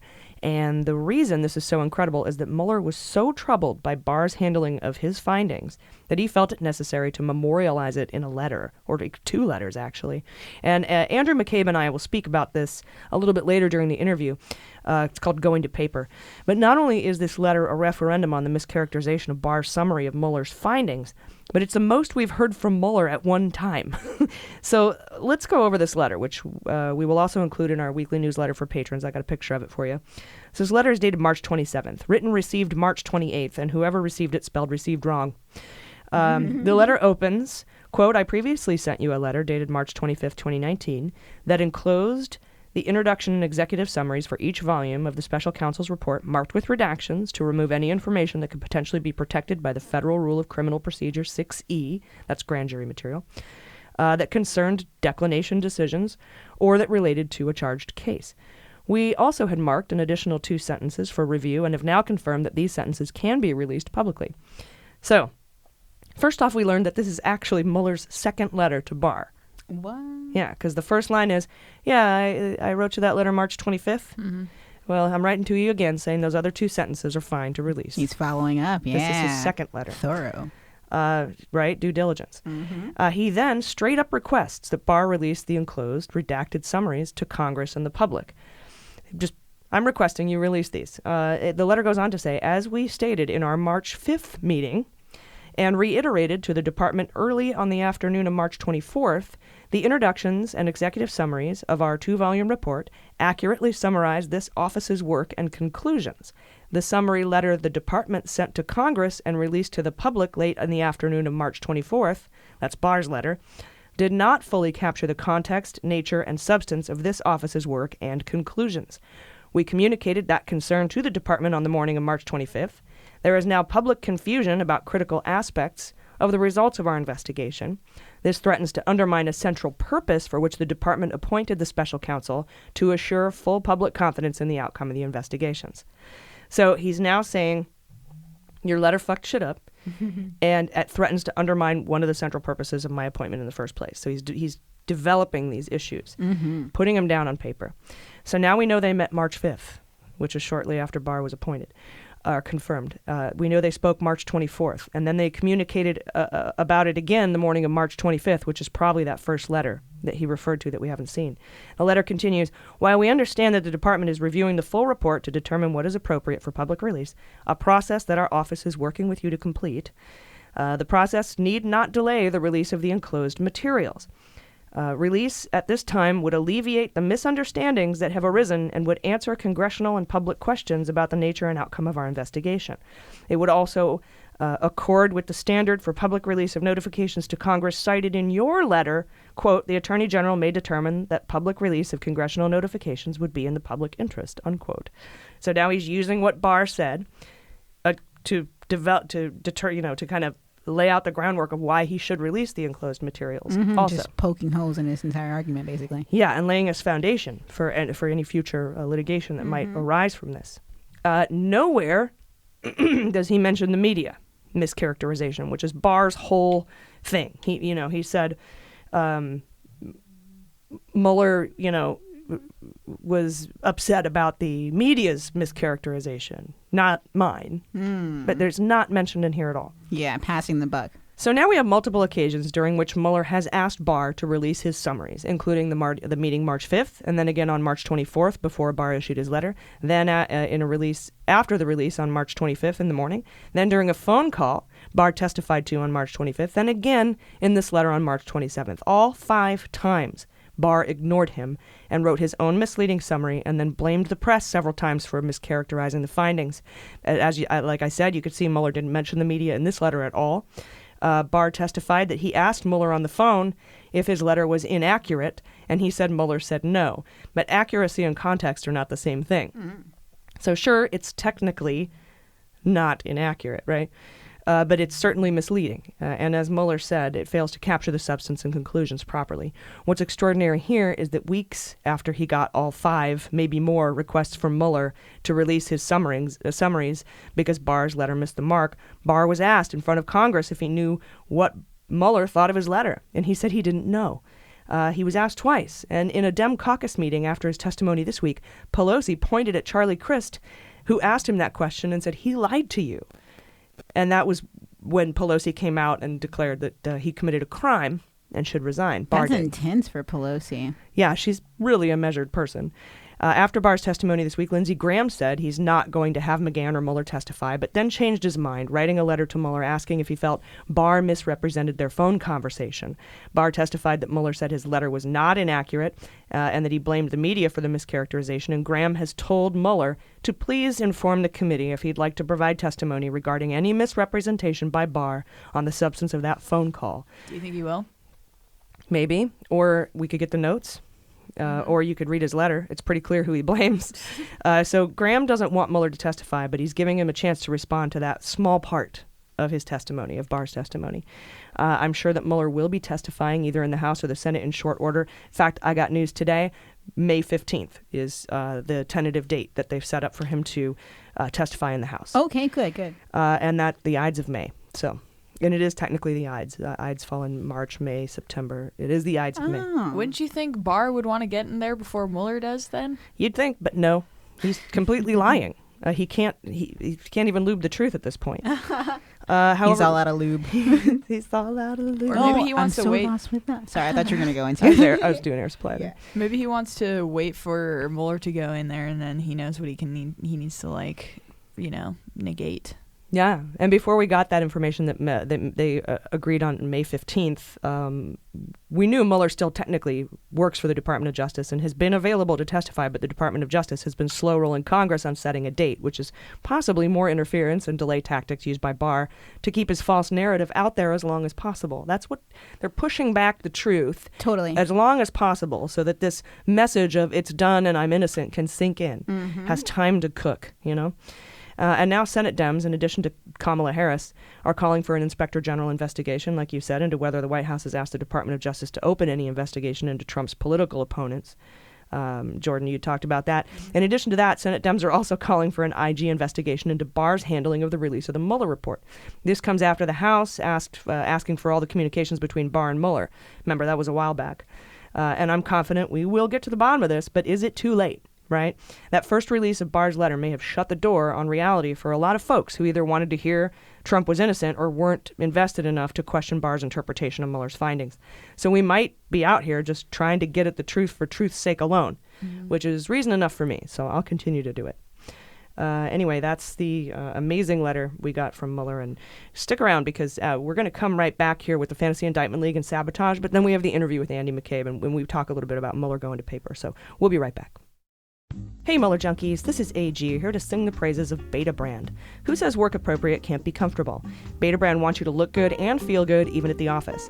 For a long time, I was hoping someone would make business casual feel like athleisure wear. And now Beta Brand has the dress pant yoga pant, made of 4-way stretch fabric that's totally breathable, completely wrinkle resistant so they pack well, and I absolutely love them.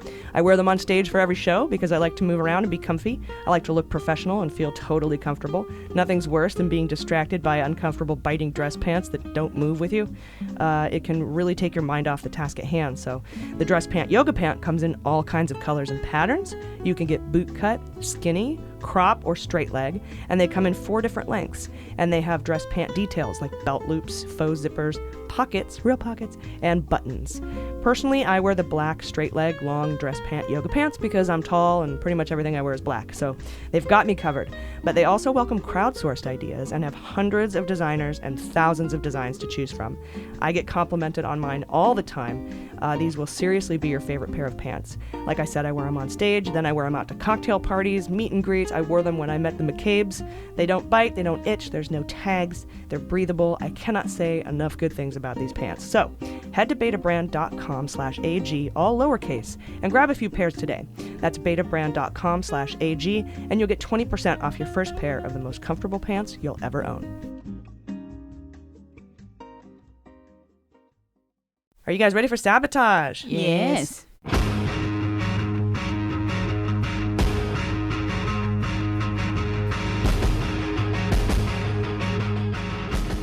All right, guys, this week Adam Schiff, chair of the House Intelligence Committee, made a criminal referral for Eric Prince. In a letter to Bill Barr, which is probably going to go nowhere, Schiff has said that in light of inconsistencies between Prince's testimony and what is in the Mueller report, he's making an official criminal referral for Prince for lying to Congress and therefore impairing the ability to investigate Russian influence in the 2016 election.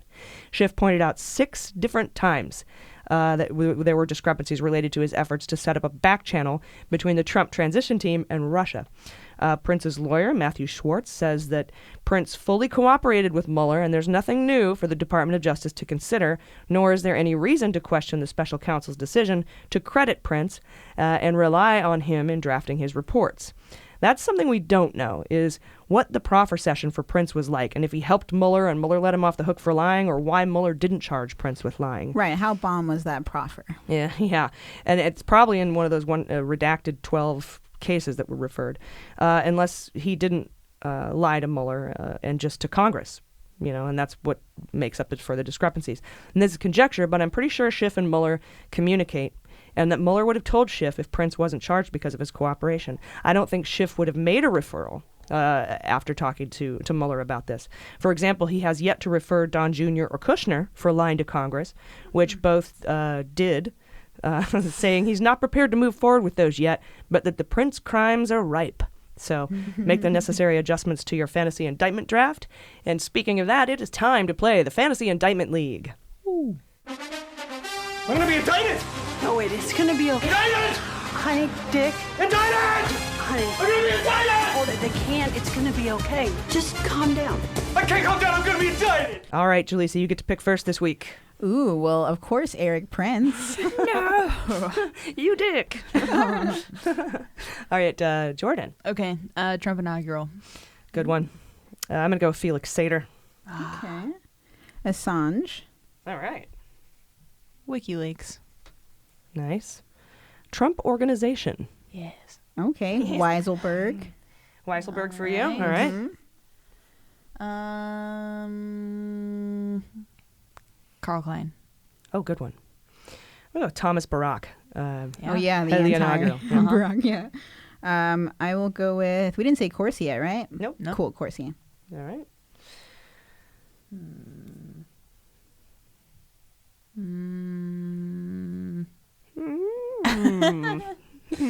All right, let me see. Junior. Ooh, okay. Going high for the wild card. I know. I'm selecting Pecker. Nice. Oh, wait, I think I already had Pecker. Am I wrong? You have Weisselberg. Oh, okay. Okay, great. Sorry, I'm terrible at organizing. I will go with, I think it's my last one, too. Did you say AMI yet? That's usually your go-to. I'm going to do AMI. Yeah, nice. Paul Erickson. Okay. Oh, good one. All right. I'm going to wrap it up with a Credico plea deal. Yeah. Okay. I was thinking that, and I don't know why I didn't. That happens. Nice. So I'll post that up on 5? the Facebook group. I believe so. I could be wrong. I thought it was 5. I have 5 for me, and I was the first one. Okay. Yeah, cool. yeah. If not, we can update it later. But I'm pretty sure we're good. I'm bad at math, but, Yeah, I think I picked 5. Awesome. Okay, All right, guys, time for the interview. Joining us today for the interview is former acting director of the FBI and author of The Threat, How the FBI Protects America in the Age of Trump and Terror, Andrew McCabe. Andrew, welcome to Mueller, She Wrote. Thanks so much for having me. It's really my honor to speak to you today, and it was also my honor this week to attend one of your book signing events. And during your talk, you had asked us to imagine ourselves as investigators and then ran through a timeline, a chronology of events that led to the opening of the investigation into Trump. And I found that timeline to be very helpful and very interesting, and I was hoping that you could run through it with us. Yeah, sure. I'd love to. So I think it's helpful also because there's been so much reporting that's been, I think, inaccurate and kind of misrepresented what we knew at that moment when we decided to expand the Russia inquiry and push for the appointment of a special counsel. So as I said the other night, I think it's helpful just to put yourself in the shoes of the investigators, which was myself and the small team that was working on the Russia case. And we were all surprised by the firing of Jim Comey. So on that night of May 9th, 2017, I was called over to the Attorney General's office and informed that Jim had been fired. When we sat down to try to put that in context, we knew if you go back in time to 2014, kind of the fall of 2014 and through 2015, we had been spending a lot of time looking at Russian cyber activity. So during that period, I think it's been reported and is fairly well known, the Russian intelligence services were very aggressively trying to penetrate and hack into numerous organizations in our country, many of which are located in DC. So these are academic institutions, political think tanks, and some government institutions as well. So we knew from the fall of 2014 that the Russian intelligence services were being very active in cyberspace and targeting entities that were engaged in some level in American political activity. In the spring of 2016, George Papadopoulos, in a now well-known event, made a curious comment to a foreign diplomat and basically indicated that he was working on the campaign and that they were aware that the Russians had dirt or negative information about Hillary Clinton. We didn't know that at the time, but he made those statements back in May of 2016. So then as we go deeper into the summer of 2016 and the election is underway, what do we find out? Well, we discover that those same Russian intelligence services have now also been directing their hacking activity at the Democratic National Committee and the DCCC, both of the kind of major organizations engaged at that point in supporting Hillary Clinton as the Democratic and the eventual nominee for the Democratic Party. So we knew that the Russians had kind of expanded their cyber activity and were directing it specifically at those two institutions. A little bit later in the summer, sure enough, the material that they'd stolen during those directed hacks was released in the form of the Guccifer 2.0 releases and the releases that came out through WikiLeaks. So here you have those Russian intelligence agencies sharing the information they've stolen from political entities and apparently for the purpose of damaging Hillary Clinton's candidacy for the presidency. They also released the emails from John Podesta, same thing. Then in July of 2016, the comments that George Papadopoulos made to the foreign diplomat were reported to the FBI. So in July, with that deep knowledge of Russian cyber activity, the apparent goals of the Russians to impact the election, and now having someone inside the campaign tell a foreign diplomat that the campaign was aware that the Russians had this material, we were in a position then to open the Russia case. So on July 30th, we opened that umbrella case, and within it, we opened individual cases on 4 people. How did we pick those 4 people? Well, it's pretty simple.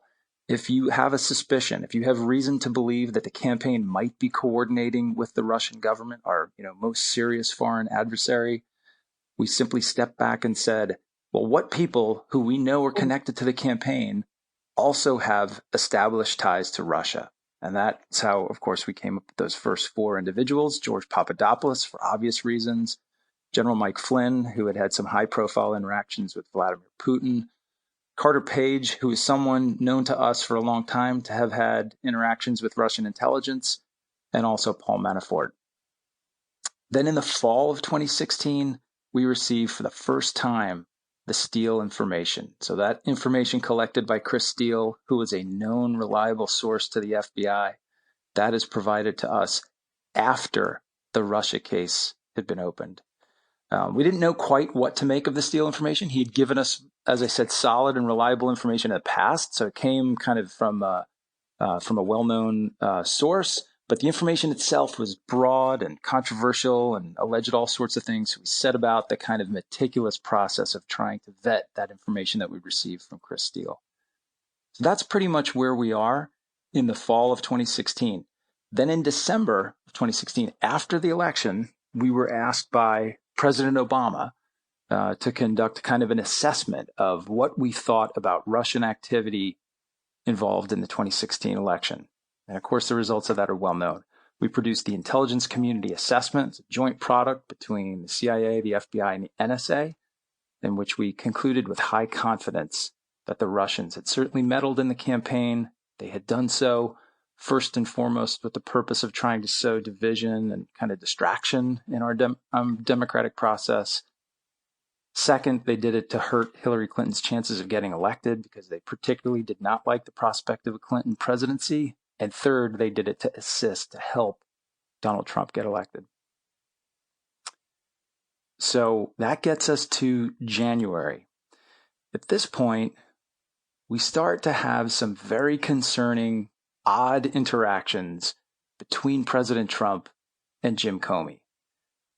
First, the president engages in a series of references publicly to the Russia investigation that very clearly indicate to us he is not happy about what we're doing.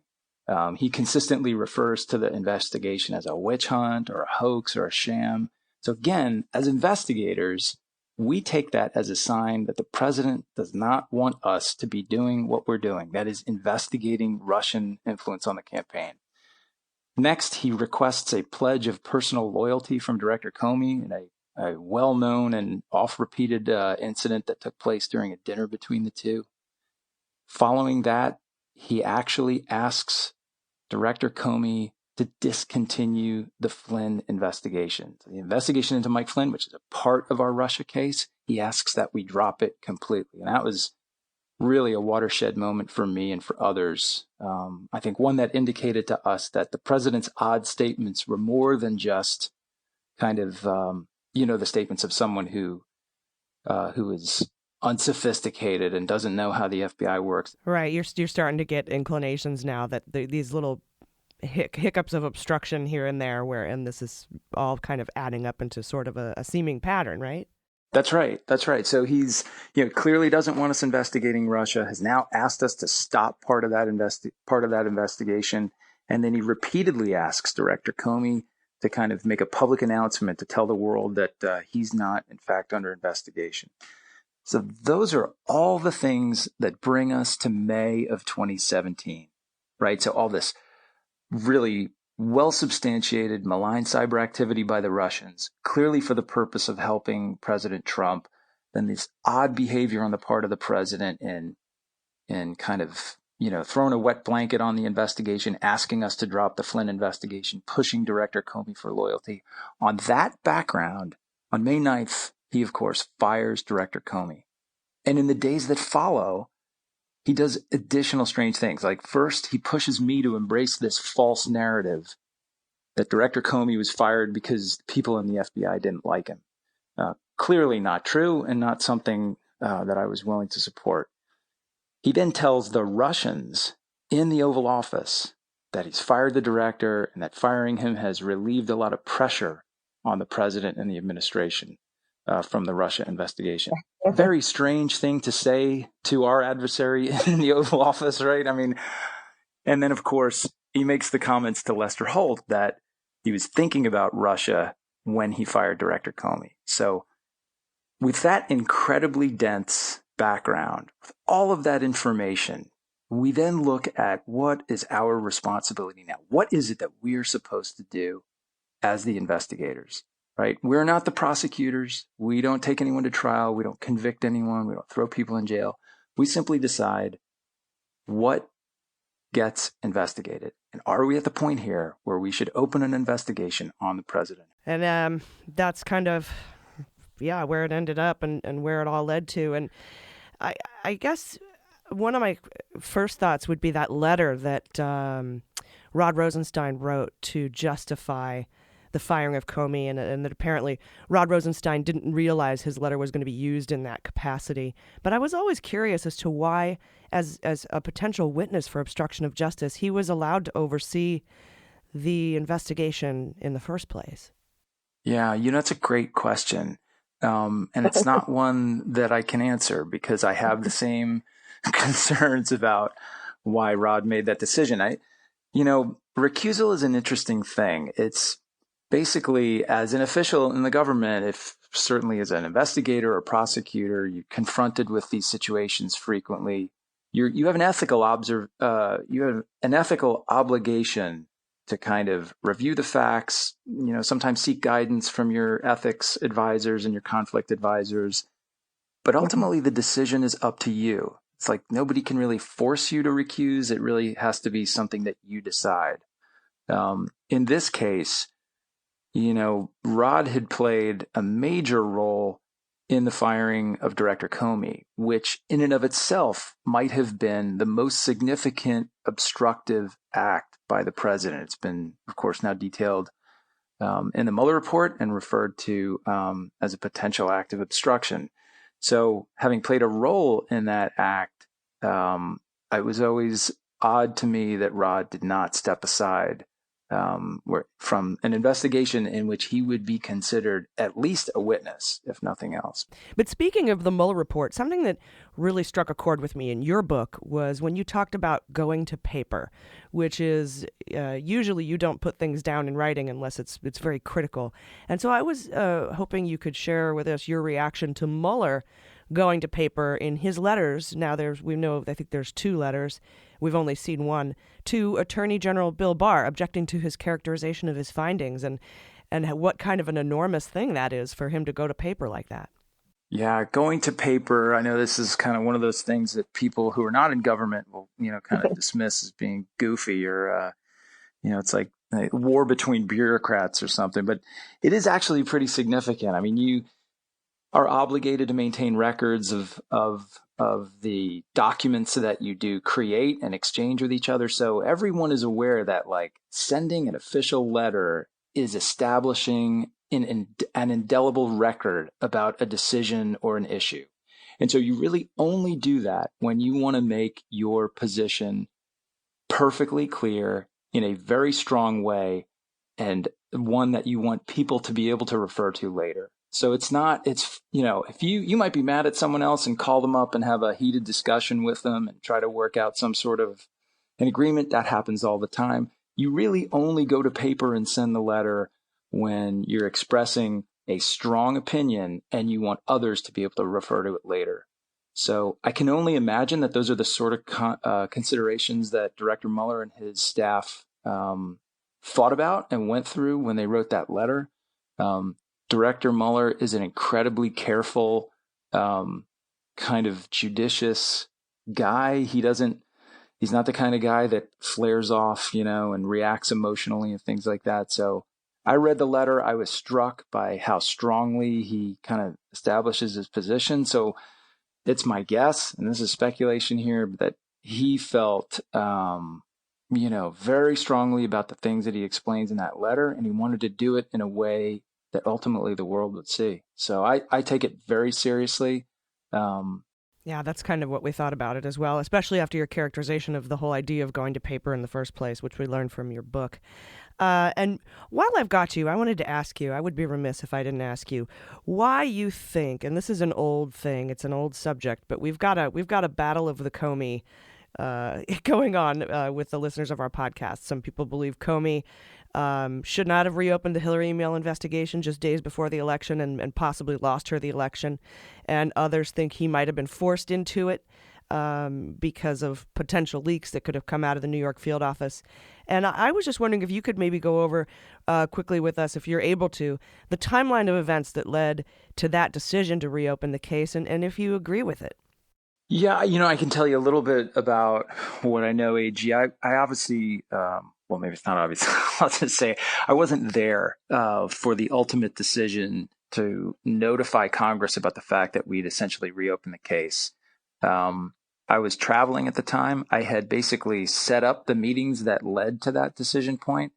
But essentially what happened was at the end of September, beginning of October, we learned from our New York field office that they had, taken into custody the infamous Weiner laptop. So it was a laptop used by Anthony Weiner that included a large number of emails that might have been Hillary Clinton's copies of some of Hillary Clinton's emails. So we found out about that in the beginning of October. I'd given some direction to some of my subordinate leaders to do whatever was necessary to find out what we had. That really kind of dragged on, and not much progress was made during the course of October. So it's not until the very last week in October that it comes back to me that we're still kind of spinning our wheels in terms of finding out exactly what's on that laptop. So I told Jim, I had told him when I found out about the laptop a few weeks earlier, and I brought it back to him and said that he needed to have a meeting with the team. So that meeting took place on Thursday, I want to say like October 26th or 27th. I may not have the date right. And that was the conversation that ultimately led to Jim making the decision that he needed to notify Congress. I was not a part of those conversations because at the same time, people were concerned about a separate issue that might cause me to recuse from being involved in any further decisions on the Clinton email case. So while that was pending, Jim told me he didn't want me to participate in the decision. I didn't agree with the way that he was looking at the issue. I felt like it would be premature to notify Congress before we knew exactly what we had. I knew that there was probably a good chance that most of that material were simply duplicates of the emails that we'd already looked at. And so from my perspective, I thought that was a reasonable risk to take, that we should at least do the preliminary work to find out, how much of that stuff was actually new. Jim, as we all know, ultimately felt differently about it and decided he had to notify Congress before we took any kind of affirmative acts. I cannot tell you exactly what was going through his head at the time.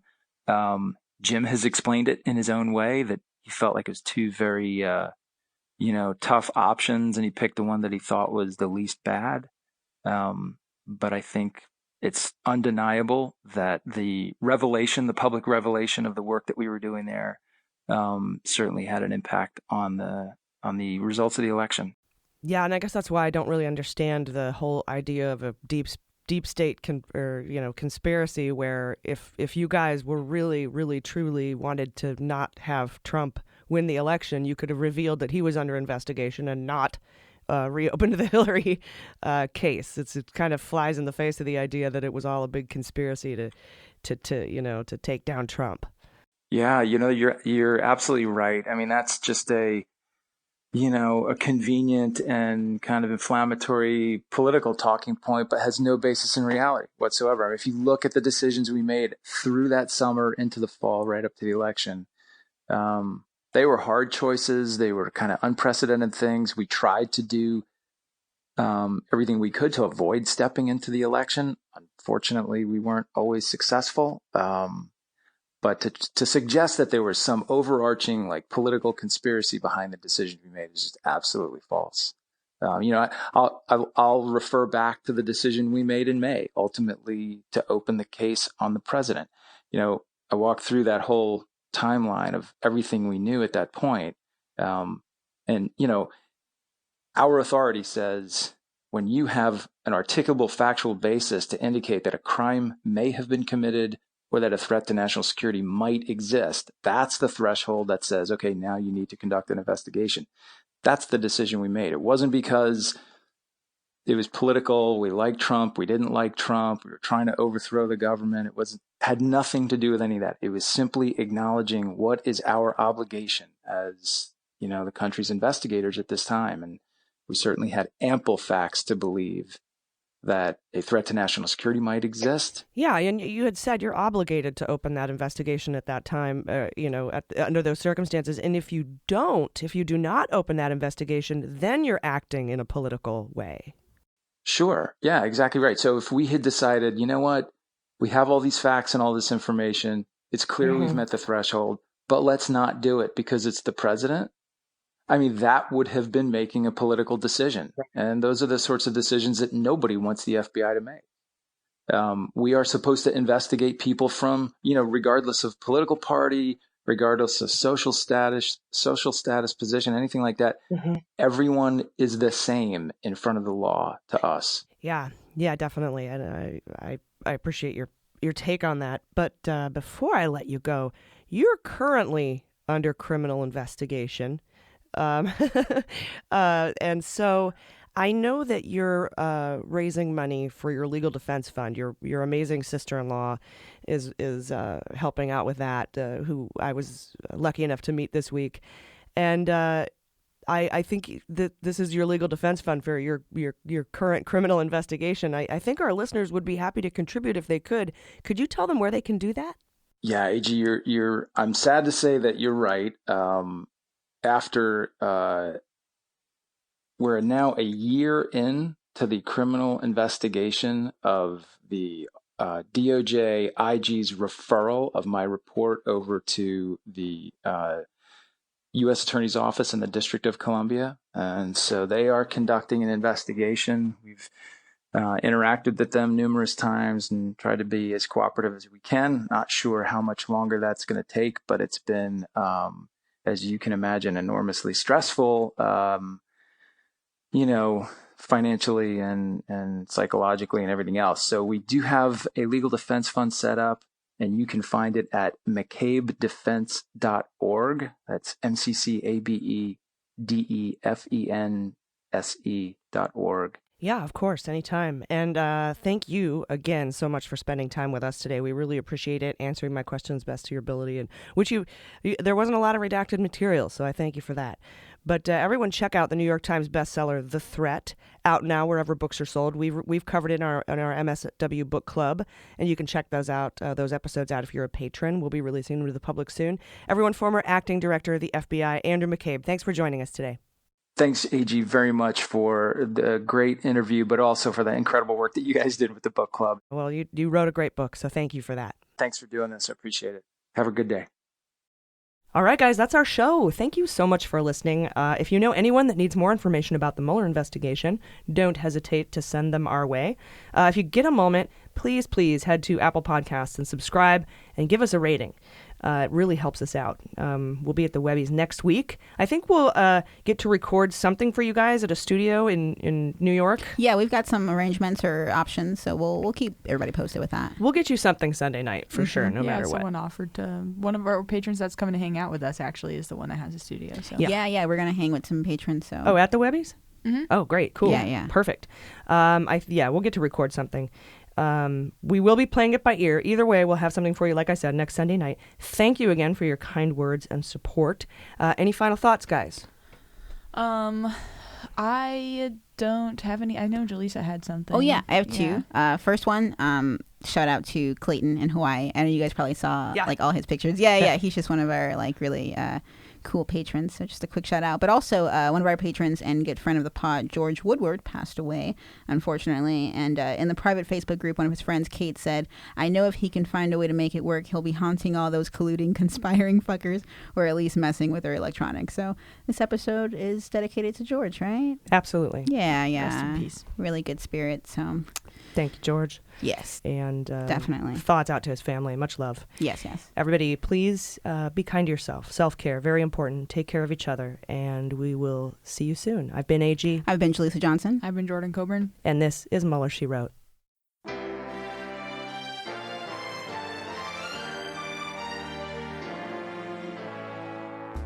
Mueller, She Wrote is produced and engineered by AG with editing and logo design by Jaleesa Johnson.